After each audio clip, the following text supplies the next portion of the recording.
C'est la troisième liste déposée pour les élections régionales dans le Grand Est. Elle s'intitule Lutte ouvrière, faire entendre le camp des travailleurs et elle est conduite par Louise Fèvre. Bonjour. Bonjour. Première chose, je voudrais que vous nous disiez quel est le bilan que vous dressez de la mandature écoulée dans le Grand Est. C'est la mandature de familles politiques au service de la bourgeoisie. Donc de ce point de vue-là, les travailleurs n'en ont rien attendu et n'en attendront rien, je pense.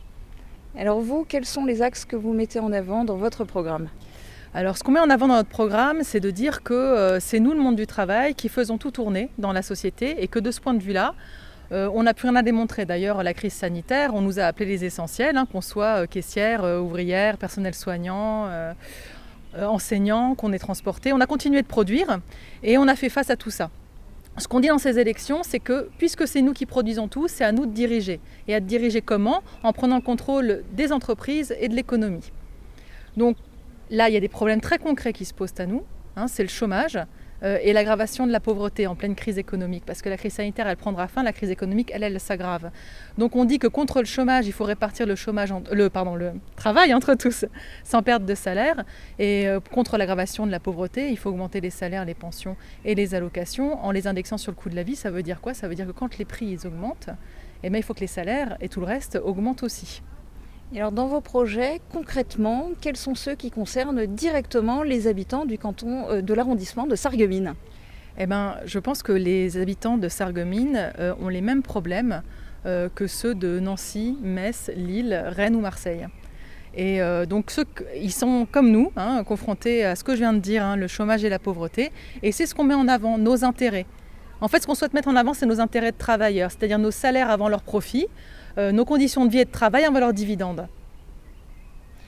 Le mieux vivre aussi devient une priorité après plus d'un an de crise sanitaire.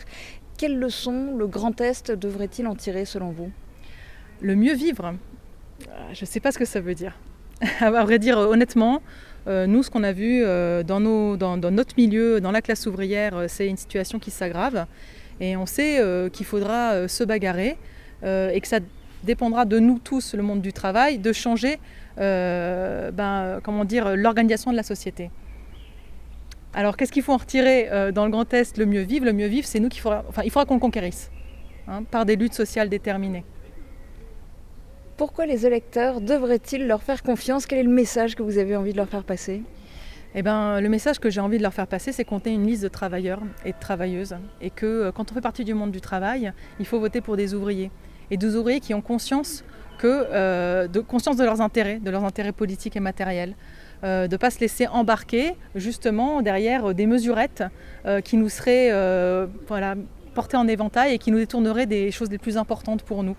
J'ai vu là, c'est la fin de la trêve hivernale, les expulsions collectives peuvent reprendre, mais avec tout le chômage partiel et les baisses brutales de salaire qu'on a eues, on va avoir de plus en plus de mal à payer nos loyers. Donc il faut augmenter les salaires, il faut répartir le travail entre tous. Et pour ça, ce n'est pas le bulletin de vote qui va changer notre sort. Nous, on se présente pour permettre à toutes celles et ceux qui le souhaitent d'exprimer leur camp, d'exprimer leur colère face à cette organisation de la société capitaliste et de le faire en exprimant leur intérêt en votant lutte ouvrière pour faire entendre le camp des travailleurs. Résultat, le 20 juin au soir, à l'issue du premier tour des élections régionales.